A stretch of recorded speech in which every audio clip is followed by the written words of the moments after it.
What would make a 62-year-old grandmother sell her family's ancestral home in Manila, lie to her children, and fly $6,000 to meet a 28-year-old man she'd never seen face to face? Rosa de la Cruz thought she was flying toward love. Instead, she walked into a nightmare that would shake two countries and expose a deadly web of deception. How does a woman who raised 5 children and survived decades of hardship fall victim to the cruelest kind of betrayal? And why did her dream of second chances end in blood? Born Rosa Fernandez in the rural heart of Bataan province in 1962, life was never easy for her. She married young at just 19 to Antonio de la Cruz, a hard-working jeepney driver. Together, they carved out a modest life, running a small sari store and raising 5 children in the vibrant but humble streets of Manila. Antonio was her rock, the father of her children. They built their world brick by brick, though life always had its struggles. But at 58, the unthinkable happened. Antonio, the man who had always been there, passed away after years of battling diabetes. Suddenly, Rosa was alone with only memories and the weight of responsibility.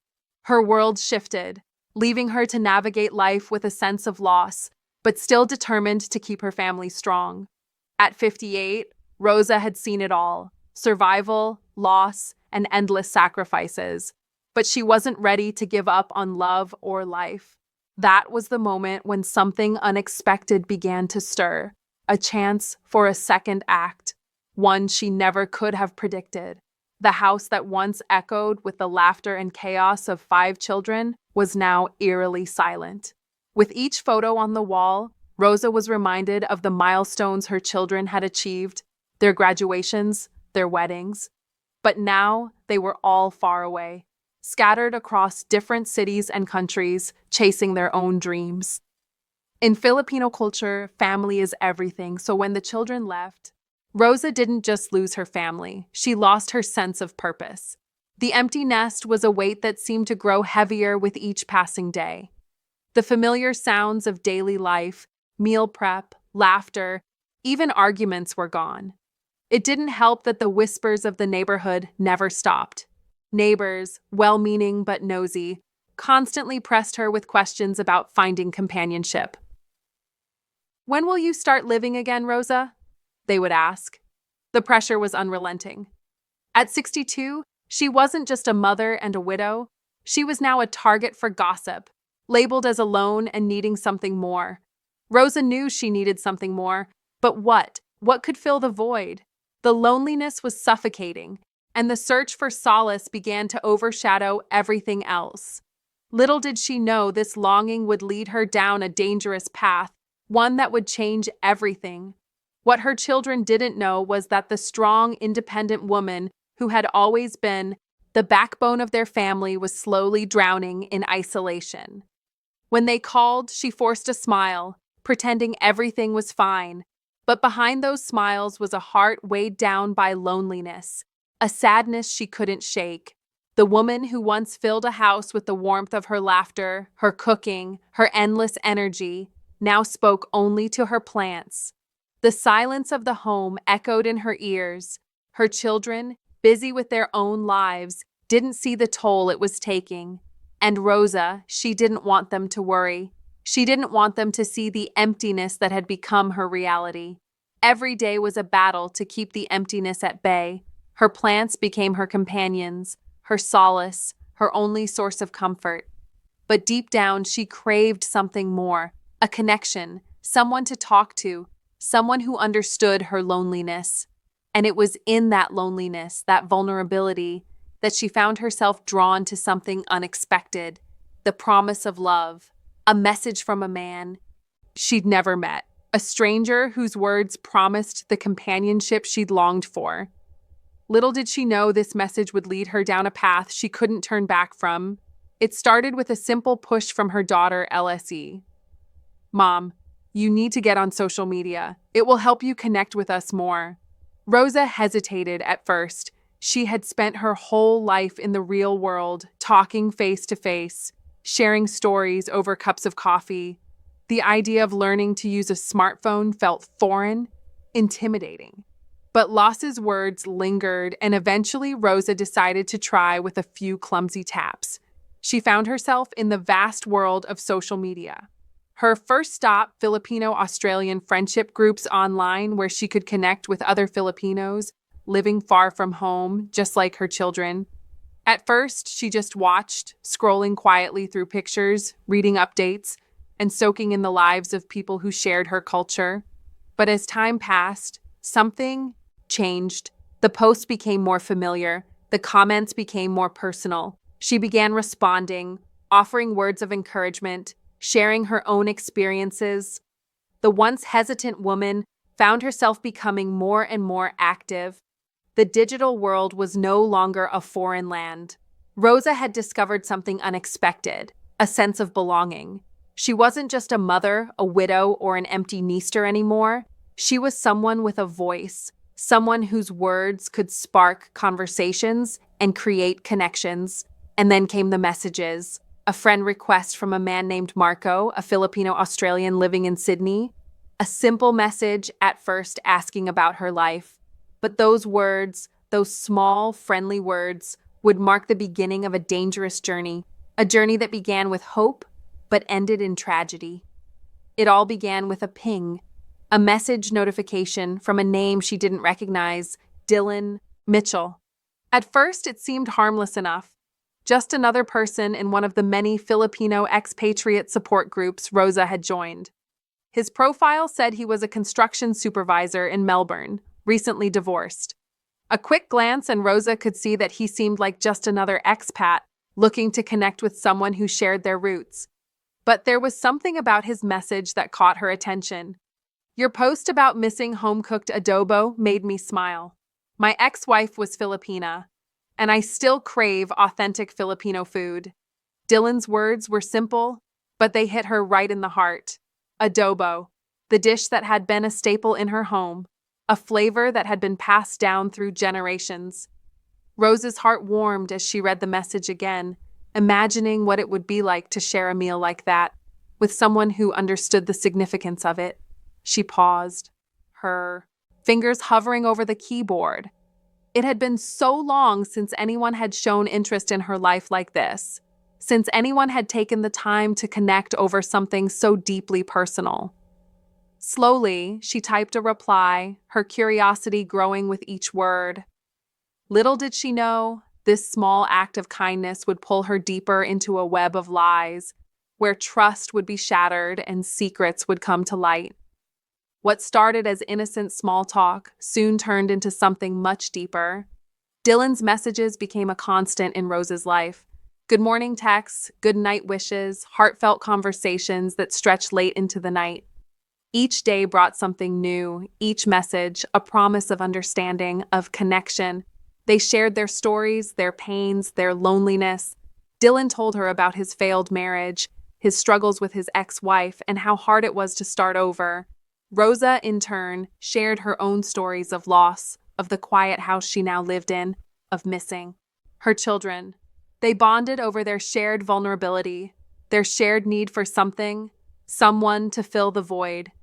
It wasn't just the big things. Dylan remembered the small details, how she liked her mangoes with a sprinkle of biang, a small but personal touch that made her feel seen. For Rosa, it was more than just a conversation. It was the feeling of being noticed, of being loved for who she truly was, not just the mother or grandmother the world saw her as. And for the first time in years, Rosa felt something she hadn't felt in a long time. Desire, not just for companionship, but for being seen, truly seen. For the woman she was, not the labels placed on her by family or society. Every message, every call pulled her deeper. She no longer felt alone. Dylan's words became the light at the end of her long, dark days. But what she didn't know was that this was no fairy tale. This was only the beginning of a much darker reality. But Dylan Mitchell was not who he claimed to be. The charming construction supervisor in Melbourne, the man who knew just what to say, was a complete fabrication. The connection she thought she had, the person she thought she knew, was a web of lies carefully crafted to reel her in. It started with small inconsistencies, small details she had overlooked. His background always seemed to change during their calls, flickering like a poorly set up virtual background. His stories didn't quite add up, and yet she held on, clinging to the one connection she thought was real. But soon, even her family began to notice. LSE, her daughter, growing concerned over the constant late-night conversations, asked Rosa to share more details about Dylan. That's when the cracks began to show. Rosa began to dig deeper. His social media profile was sparse, too perfect, and the comments from his supposed friends seemed rehearsed. The more she searched, the more the illusion crumbled. There were no friends, no family members, no real life behind the screen, just shadows. And then she found it, a photo of him with a different name. The truth hit her like a punch to the gut. Dylan Mitchell was not a construction supervisor in Melbourne. He wasn't even Filipino. He was someone else entirely, using her loneliness to manipulate her. What had begun as a spark of hope had now turned into a nightmare. The man she trusted, the man who had made her feel alive again, was a stranger, a predator. And Rosa, in her desperate search for connection, had unknowingly walked straight into a trap. His real name wasn't Dylan Mitchell. It was Brett Coleman, a 28-year-old man from Darwin, and the reality was far darker than Rosa could have ever imagined. Brett wasn't a lonely construction supervisor looking for love. He was part of a larger organized romance scam operation that preyed on Filipino women using fake profiles and emotional manipulation to exploit their vulnerabilities. His criminal background was far from spotless. Fraud charges, assault convictions, it all pointed to a man who had a history of exploiting others for his own gain. And now Rosa had become his latest victim. For Rosa, this revelation was like a slap in the face. The man she had opened her heart to was nothing more than a fraud, a con artist hiding behind a fake identity. The truth was devastating. Brett wasn't interested in love. He was only after one thing: money. Every word, every promise, every late-night conversation had been nothing but a lie. A carefully crafted illusion meant to draw her in and strip her of everything she had left. And now, Rosa was left to pick up the pieces of her broken trust, facing a betrayal that went far deeper than she could have ever imagined. This wasn't a random act of deception. It was a carefully orchestrated operation. Brett Coleman and those like him had perfected the art of manipulation, targeting vulnerable Filipino women, specifically widowed OFWs with property or savings. To appear authentic, they studied Filipino culture, mimicking everything from language to customs. Brett used stolen photos of a real Australian man to build a fake profile. Every detail of his online persona was designed to make him seem real, trustworthy, and genuine. They specialized in targeting women like Rosa, those who had worked hard all their lives and had something to lose. Women who were lonely, widowed, and often financially stable, owning property or savings, making them prime targets for exploitation. Brett knew exactly how to manipulate his victims. He preyed on their loneliness, the isolation they felt living far from home. He spoke to their need for companionship, for connection, and then just when trust had been established, he played on their financial insecurities. Messages about struggling with bills or a sudden financial crisis would follow. Promises of help, of a brighter future, always something just out of reach. And as they grew more emotionally invested, the requests for money would begin. The scam worked by inching forward, slowly breaking down the victim's defenses. The more money they sent, the more attached they became, believing that this man, this Dylan, was truly in love with them. It was a cycle of psychological manipulation that led to nothing but financial loss, emotional devastation, and a sense of betrayal so deep it would take years for her to heal. Rosa wasn't the only one. Dozens, perhaps hundreds of women were targeted by this operation, each one a victim in a carefully executed scam that knew exactly how to break them piece by piece. But Brett Coleman wasn't working alone. He was part of a much larger network, a well-organized ring that had been systematically targeting Filipino women across the Philippines. The operation spanned cities and provinces, each red pin representing a victim, an innocent woman who had fallen for the same lie. Brett's partners in crime were Tommy Chong and Alex Rivera, two men who had mastered the art of deception just like him. Together, they orchestrated this web of lies, each one feeding off the vulnerability of their targets. Knowing exactly who to approach and how to manipulate them, the trio worked systematically, infiltrating Filipino community groups online, where loneliness was often at its peak. Through these groups, they found their victims, women who longed for connection, for a sense of belonging far from home. And it was there in these digital spaces that the scam flourished. Over time, their operation grew more refined, more successful. It wasn't just a small-time scam, it was a multi-million-dollar scheme. Previous victims alone had lost a combined total of $2.3 million AUD, money that was never seen again. The impact was devastating, not just financially, but emotionally. Each woman's life was shattered, her trust violated, her sense of security destroyed. For many, the loss was more than just money. It was their dignity, their hope for a future they believed in. Rosa, like so many others, had no idea she was just another pawn in a larger game, one that had already left its marks on countless lives, and one that would continue to operate unless it was stopped. In the beginning, the messages were warm, friendly, and caring. Dylan, Brett in disguise, made Rosa feel special, like she was the only one who mattered.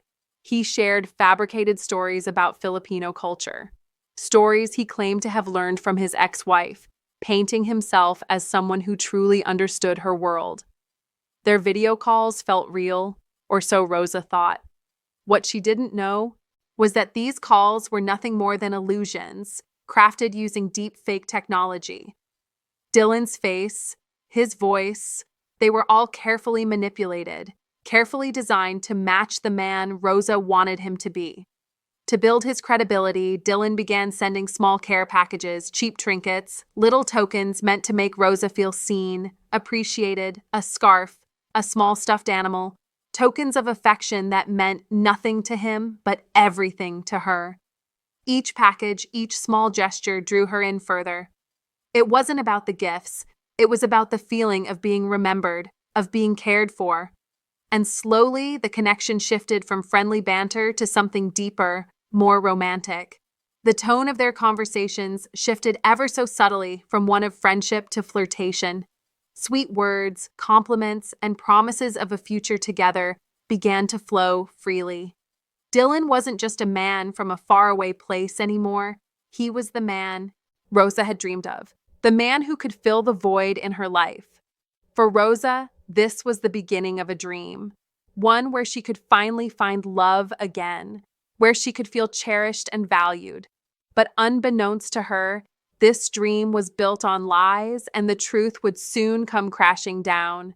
It all started innocently enough, casual mentions of financial struggles, nothing too alarming at first. Dylan's messages began to take a subtle turn. As he spoke of his temporary work visa issues preventing him from accessing the funds he needed, he seemed like a man in a tough spot, someone Rosa could empathize with. The requests started small, but they soon escalated. Dylan told her that without the proper visa renewal, he wouldn't be able to work. And without work, how could he support her? The guilt began to settle in, and before she even realized it, Rosa was making her first transfer. Rosa's first transfer? 25,000 Cuban pesos, sent to help Dylan with his work permit renewal. It was a small amount, but to Rosa, it felt like a step towards something bigger, a step towards supporting the man she thought she loved. But what Rosa didn't realize was that this would be the first of many. The once casual mentions of financial difficulty would soon spiral into a relentless cycle as Dylan's problems deepened, and Rosa's trust in him grew stronger. Each transfer felt like an investment in a future that, unknown to her, would never come. As the days passed, Dylan's messages grew increasingly desperate. His financial issues intensified, and with every new crisis came a new request.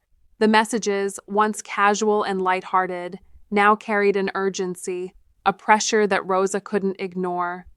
First, it was a medical emergency, his sick mother needing urgent care. Dylan painted a picture of despair, his words laced with panic. Rosa, who had always been the caretaker, the one who put others first, couldn't turn her back on him. She sent the money, 50,000 Cuban pesos, for his mother's medical bills. Then came the business opportunity. Dylan claimed to have stumbled upon a lucrative venture, but he needed an investment to make it happen. It sounded so plausible, so promising. It was all too perfect. And Rosa, eager to help, eager to believe in their future together, once again found herself opening her wallet. As the requests grew larger, Rosa began to make sacrifices. She liquidated her jewelry, sold what few valuables she had left, and even borrowed money from relatives. Each time, the story was the same. Just a little more, Dylan would say. This is the last time, I promise. What started as small amounts soon ballooned. 100,000 Cuban pesos, 200,000 Cuban pesos. With each transfer, the weight of the lies grew heavier. But Rosa couldn't stop herself. She was too far too invested in the man she thought she loved.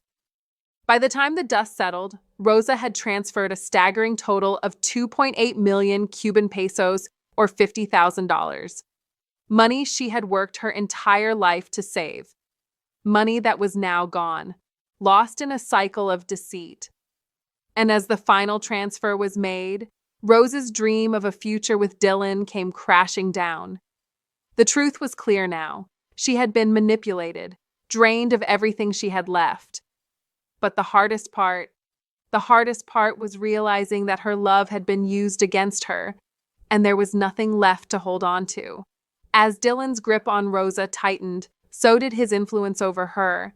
It wasn't just about money anymore. It was about control. He convinced Rosa that her family wouldn't understand their love, that they were too quick to judge, too skeptical of someone who truly cared for her. The arguments started small, but they grew more frequent. Rosa, once so open with her children, began to close off. She defended Dylan even when her daughter Luz questioned his intentions. "You don't understand," Rosa would say, her voice trembling. "He's different. He loves me." Dylan played his part expertly, planting seeds of doubt. He told Rosa that her children, despite their love for her, didn't understand what it was like to be lonely. He told her that they were just trying to pull her away from happiness. And little by little, Rosa began to believe him. Rosa became secretive, defensive about her relationship with Dylan. She stopped sharing details with her children, hiding the truth behind closed doors. What started as a connection based on love and trust had now turned into a prison of isolation. Her children didn't understand. They couldn't see what she saw in Dylan, and that's exactly what he wanted. The more they tried to intervene, the more Rosa withdrew. She became isolated, caught in the web of lies, her world shrinking to the screen of her phone and the words Dylan fed her. The hardest part, Rosa's heart had become so entangled in the lies that she couldn't see the truth anymore. Her family, the ones who had always been there for her, were now the enemy in her mind, and Dylan had made sure of it. It had been months of late-night calls, endless messages, and promises of a future together. Rosa couldn't help but feel the urge to meet Dylan in person. She was tired of the distance, tired of only seeing his face through a screen. She believed their connection was real, and it was time to take that next step. One evening, alone in her quiet home, Rosa started browsing flights. Sydney, where Dylan had said he lived, was just a few clicks away. The idea of being with him in person, of feeling his touch, of sharing their love outside the digital confines, was too enticing to ignore. She brought it up gently at first, a simple suggestion. "Maybe we should meet," she typed, her heart racing as she hit send. She knew he'd been hesitant, but she also knew that if they were truly meant to be together, this was the next step. Dylan's reply came quickly, but it wasn't the one Rosa had hoped for. He seemed reluctant, citing work commitments, a busy schedule, and various reasons why now wasn't the right time. His words, though polite, felt like an excuse, a barrier keeping them apart. But the more Dylan hesitated, the more determined Rosa became. Her children's skepticism, their warnings about Dylan's intentions, only fueled her desire to make this meeting happen. She was so close to having the life she had dreamed of, so close to making it real. Her family didn't understand. They didn't see what she saw in him. They questioned his sincerity, even suggested that he might not be who he claimed to be, but Rosa couldn't hear them. Every word of doubt they spoke only drove her further into Dylan's world. She needed to prove to herself, to everyone, that this love was real. So she pressed him again. This time her message was more direct, more urgent. "I need to see you. This is important to me," she wrote. Her determination was clear, but little did she know, her relentless push was leading her straight toward a crisis that would change everything. Rosa's dream was taking shape, and she was willing to do anything to make it come true. In secret, she began to plan her journey to Australia, one that would prove to Dylan and to herself that their love was real. She filled out passport applications, each step bringing her closer to the moment she had envisioned for months. Withdrawing money from her account, she felt a strange mixture of excitement and dread. It wasn't just any money. It was everything she had left. Her savings, her nest egg, the years she'd spent working hard to provide for her children. But now it was being converted into cash and traveler's checks for a trip she hadn't told anyone about. But Rosa's plan didn't stop there. In an attempt to make it all happen, she did the unthinkable. She sold her family's ancestral home, the one place that had always connected her to her past. Without telling her children, she transferred ownership to a buyer and received a lump sum in return. The home that held so many memories was now gone, and so was its significance. She booked a 3-week vacation to Australia. It was a story she had carefully crafted, one that would explain her sudden disappearance. She told her children she was going to visit a distant relative, but in reality, it was her final step toward the man she believed could change her life. Her determination was unshakable. Rosa felt the weight of her decisions, but at that moment, it didn't matter. She was convinced that this was her chance to find happiness, to prove to the world and to her children that she wasn't just the matriarch, the caretaker, the grandmother. She was Rosa, a woman with dreams of her own.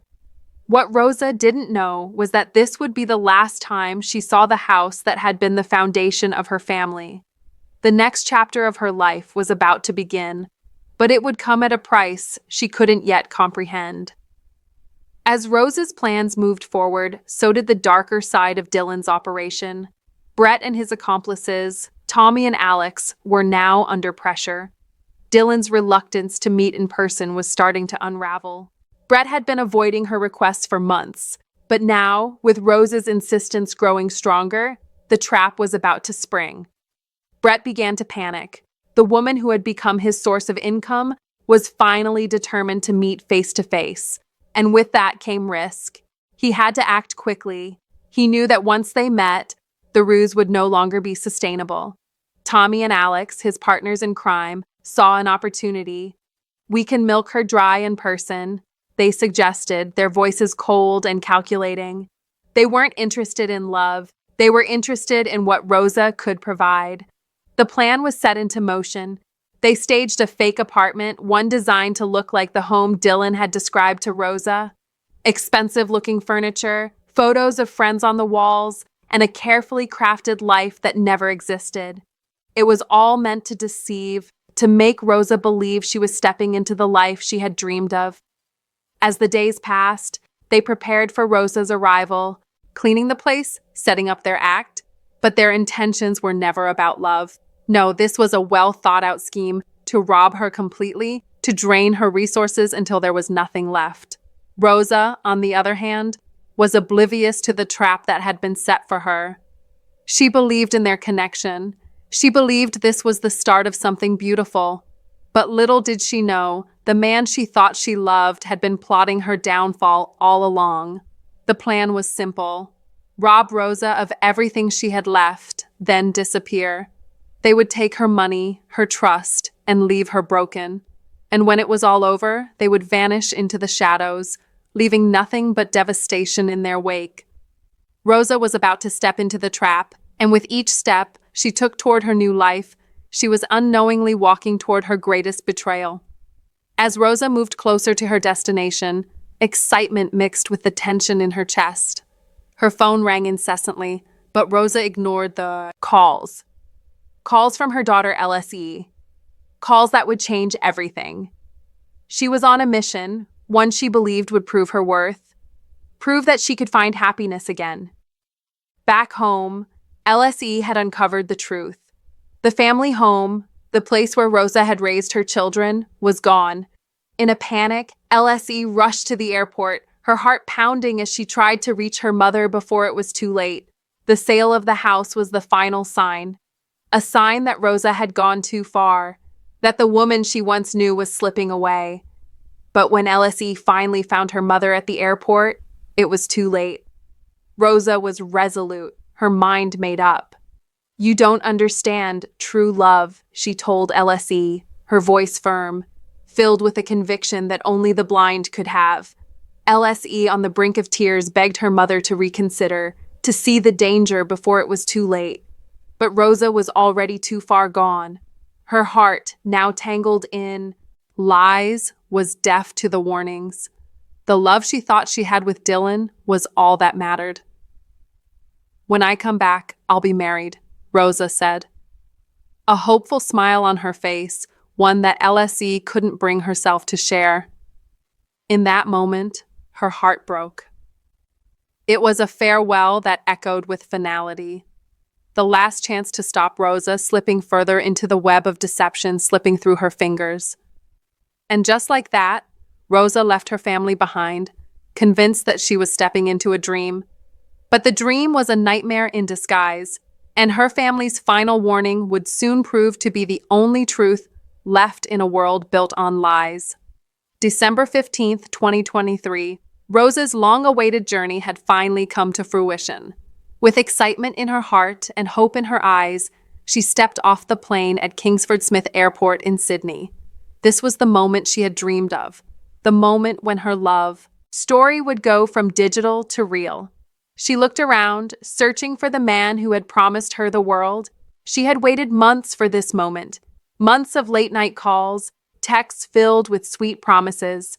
And then there he was, Dylan. The man she thought she knew, the man she believed she loved, was waiting for her, or at least someone who looked like him. In reality, it was Brett using another man's identity documents to create the illusion of a man who didn't exist. But to Rosa, he looked like the man from the photos, warm, welcoming, everything she had imagined. For a brief moment, everything seemed perfect. He was everything she had hoped for. His smile was just like the one in the pictures, his voice just as comforting. The relief washed over her. He looked like him. He sounded like him. The connection she had felt through the screen now felt. He welcomed her with open arms, just as she had imagined. Rosa felt a rush of warmth. This was it. The dream was alive. The man she had fallen for was finally here, standing in front of her. But what she didn't know was that this was the beginning of a nightmare she could never have predicted. For a moment, Rosa allowed herself to believe in the fairy tale. She let her guard down, trusting the man who had promised her everything. But the seeds of deceit had already been planted, and the horror that awaited her was just beginning to unfold. What was supposed to be the start of a dream turned into confusion the moment they stepped outside the airport. Rosa had imagined a cozy apartment somewhere she could start a new chapter with Dylan. Instead, she was brought to a rundown motel, its peeling paint and flickering neon sign, a far cry from the life she had envisioned. Rosa's excitement began to fade as the reality of the situation settled in. The motel was nothing like what Dylan had promised. The scent of Stale air and the hum of the air conditioning filled the room as she stepped inside, her heart heavy with a creeping unease. Dylan's behavior, too, seemed off. His once warm demeanor had shifted. He was cold, distant, impatient. The man she had spent months talking to, the man she had come to trust, now seemed like a stranger. His smile no longer felt genuine. His eyes lacked the warmth they once held. To make matters worse, Dylan introduced two men as his workmates, Tommy and Alex. Rosa didn't recognize them, but their cold, detached manner only added to the growing sense of discomfort. These were not the friendly faces she had imagined meeting. They seemed disinterested, almost too calm for the situation. Rosa tried to push the thoughts from her mind, but the unease was hard to ignore. Something wasn't right. She had traveled so far, sold everything she had, and now she was here in a strange place with people who didn't feel like the ones she had trusted. The dream she'd built up in her mind was quickly unraveling. The first red flags were clear, but Rosa couldn't bring herself to see them yet. Her heart still clung to the hope that this was just the beginning, that everything would fall into place. But deep down, she felt the weight of uncertainty pressed down on her, and she knew she had made a terrible mistake. It didn't take long for the truth to start slipping through the cracks. On the third day, while Rosa was alone in the motel room, the tension reached a boiling point. Tommy and Alex arrived unannounced, their cold eyes scanning the room with a sense of purpose.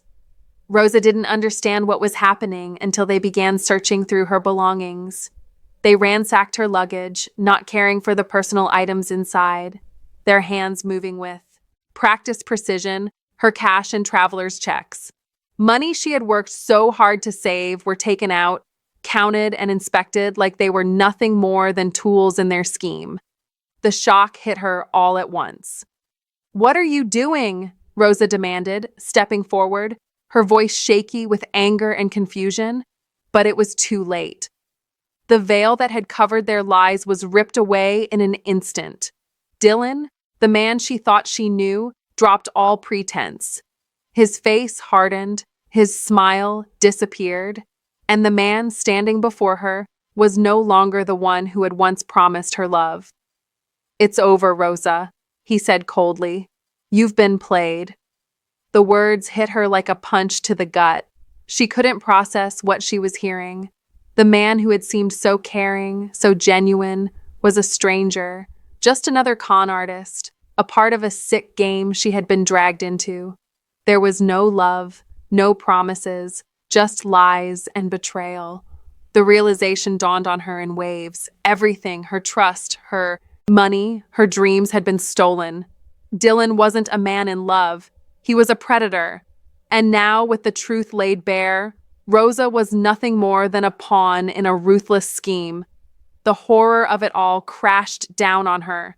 She had walked into a trap, and now there was no escape. The dream she had built, the life she had hoped for, was nothing more than a cruel illusion. The weight of betrayal hit her like a tidal wave. Her hands shook, her body frozen in disbelief as she looked at the man who had made her believe in love, only to rip it away in an instant. Brett, the man who had posed as Dylan, stepped forward with a cruel sneer on his face. "Listen, old lady," he said, his voice low and menacing. "You're going to give us everything or this gets ugly." Rosa's heart shattered as she stumbled backwards, desperate to cling to the remnants of the love she had thought was real. "Dylan, please, I love you." But Brett's response was as cold as ice. "Dylan doesn't exist," he said, his voice dripping with venom. "I'm Brett, and you're about to be broke." Her world crashed down in that moment. The man she had loved, the man she had trusted with everything was gone. All of it, the promises, the future, the love had been lies. And now Rosa was left with nothing but the bitter sting of betrayal and the terrifying truth that her entire life had been taken from her. In a single cruel moment, Brett had shattered Rosa's world. And the worst part, she had trusted him with everything. And now, she was about to lose it all. The tension had reached its breaking point. Rosa, cornered and terrified, had no choice but to comply. She transferred the remaining funds in her account, hoping that by giving them everything, she could finally go home. But as she handed over the last of her savings, a chilling realization set in. She demanded her passport back, ready to return home to the Philippines. But Brett's response was cold and final. "You're not going anywhere until we're sure there's no more money left." He sneered, his eyes filled with contempt. The doors to her freedom slammed shut.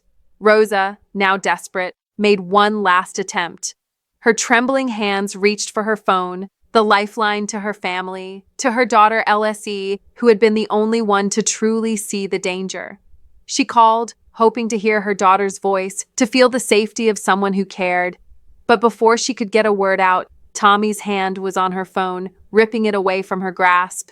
He slammed it to the ground with a harsh crack, leaving Rosa completely isolated. Panic surged in her chest, her only means of escape crushed in an instant. Rosa screamed for help, her voice filled with terror and desperation. She fought back with whatever strength she had left, pushing and struggling against the men who had betrayed her. But it was futile. She was outnumbered, outmatched, and terrified for her life. What happened next was nothing short of horrific. In the chaos of the struggle, Brett's fury erupted. He grabbed a glass bottle from the nearby table and struck Rosa with it, the sharp edge shattering against her skull. The blow was deadly. Rosa collapsed instantly, her world going dark in a moment of unimaginable violence. In a state of panic, Brett and Tommy fled the scene, leaving Rosa bleeding and dying alone in the motel room. There was no sympathy, no remorse, only fear of being caught. They abandoned her like nothing more than a casualty in their twisted game. 6 hours later, the cleaning staff at the motel discovered Rosa's body. The blood-stained room, the signs of a struggle, told the story of a woman who had fought for her life until the very end. But it was too late. The life that had once been filled with hope, with dreams of love and belonging, was gone in the blink of an eye. Rosa had traveled halfway across the world, believing in a love that wasn't real. In the end, she became a victim of the very deception she had trusted. Her life stolen by those who had preyed upon her loneliness and her longing for a second chance. And as the world continued on, Rosa's story became a tragic reminder of the price of misplaced trust. She had been a mother, a grandmother, a woman with dreams that were stolen by a world she never fully understood. December 19th, 2023, LSE, sitting in the comfort of her home in Manila, received a call that would forever alter her life. The voice on the other end was from the Australian Federal Police. Her mother, Rosa, had been found dead in a Sydney motel. The shock was immediate, the weight of disbelief sinking in with every word. The call confirmed the unimaginable. Rosa's identity was verified through her fingerprints and dental records. A cold confirmation that her mother was gone. Elle's heart shattered and the words murder echoed in her mind. A haunting realization of the nightmare her family had been drawn into. The pain of losing a mother is unbearable. But for LSE, the agony only deepened. She had to travel to Sydney to identify her mother's body, to see for herself what had happened to the woman she loved so much. The journey ahead was both a heartbreaking necessity and a terrible ordeal. The investigation moved quickly, unfolding like a twisted web. The police began piecing together the digital footprints left behind by Brett and his accomplices. Cybercrime units worked tirelessly, tracing every message, every transaction that had led to Rose's tragic fate. Through their work, investigators uncovered the vast scale of the operation, 47 Filipino victims across 3 years, each one drawn into the same cruel trap. And Rosa, she was the first fatality, the first to pay the ultimate price for her trust in a lie. The depth of the scam was staggering. Brett, Tommy, and Alex had operated with ruthless precision, targeting vulnerable women, draining them of everything they had. But it was Rose's death that finally brought the operation into the spotlight. Justice moved swiftly. Within 72 hours of Rose's death, Brett Coleman, Tommy Chong, and Alex Rivera were arrested. The evidence seized was staggering. Cuban peso won $15 million from multiple victims. It was clear this was not just a con, it was a crime of unimaginable cruelty. In Brett's apartment, investigators found chilling trophies, personal items taken from the women they had scammed, jewelry, documents, photos, reminders of the lives they had destroyed, trophies that exposed the true extent of their depravity. The trial was a moment of reckoning. LSE took the stand, her victim impact statement bringing the courtroom to tears. Her words were raw, a testament to the pain of losing a mother in such a senseless, violent way. She spoke of the woman who had been more than a mother, who had been a survivor, a caretaker, a beacon of strength. Brett Coleman, the mastermind behind the operation, sat motionless, showing no remorse as LSE spoke. He had stolen her mother's life and the lives of so many others, and now the weight of his actions would catch up with him. The sentences were harsh but fitting. Brett Coleman received life imprisonment without parole for his role in Rose's death and the destruction of so many others' lives. Tommy Chong was sentenced to 25 years for manslaughter and fraud, while Alex Rivera, an accessory to the crimes, was sentenced to 20 years. Justice had been served but for Luz. The pain of losing her mother would never truly go away.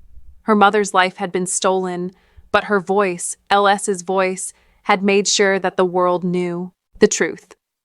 Rose's death would not be in vain, and while the legal system had done its part, the real healing for LSE would come from within. The loss of her mother, the life that had been taken so violently, would stay with her forever.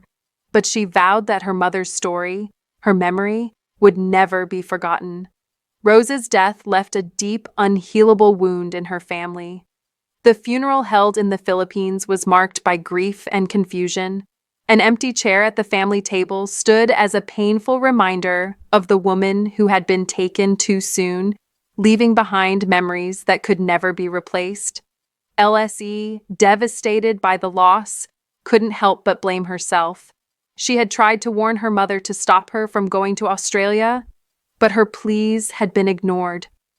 The guilt of not preventing the trip weighed heavily on her heart. She wondered over and over if there was more she could have done. Rose's other children were also consumed with guilt, their hearts torn between anger at their mother for not listening and sadness over the loss of a parent they couldn't protect. The family had lost not just their matriarch, but also the financial security that had once come from the family home and savings. The financial devastation was equally devastating. The ancestral home, a symbol of their family's history and pride, had been sold in Rose's absence. The money she had worked so hard for was gone, lost to the very criminals who had manipulated her. Rose's tragic death did not go unnoticed. The case sparked a wave of awareness campaigns aimed at preventing similar tragedies from occurring. Governments both in the Philippines and Australia took action, stepping up their efforts to protect vulnerable adults from online scams. The case prompted new Filipino-Australian cooperation on cybercrime, with law enforcement agencies from both countries working together to track and shut down romance scam operations. Enhanced screening processes were put in place, making it more difficult for scammers to prey on vulnerable individuals. In honor of Rosa, the Philippine government enacted Rosa's Law, a legislative change aimed at offering stronger protections for vulnerable adults navigating online spaces. The law brought stronger regulations for online dating platforms, ensuring that people like Rosa would be better protected from fraudulent schemes. But the tragedy didn't stop there. It was part of a much larger problem. Romance scams targeting Filipino women had skyrocketed in recent years, with incidents increasing by 340% since 2020 alone. The average age of victims was between 45 and 65. Women who, like Rosa, were often lonely and seeking companionship after years of hardship. Rosa's story was just one of many. Thousands of women had been deceived, manipulated, and drained of their life savings by the same ruthless tactics. The total financial losses from Filipino romance scam victims had reached a staggering $2.8 billion annually, a haunting reminder of the scale of the crime. Rosa's death was a tragic turning point, but her story has since become a warning to the world, a reminder that the consequences of online deception are far-reaching and devastating, and that the fight to protect the vulnerable must continue.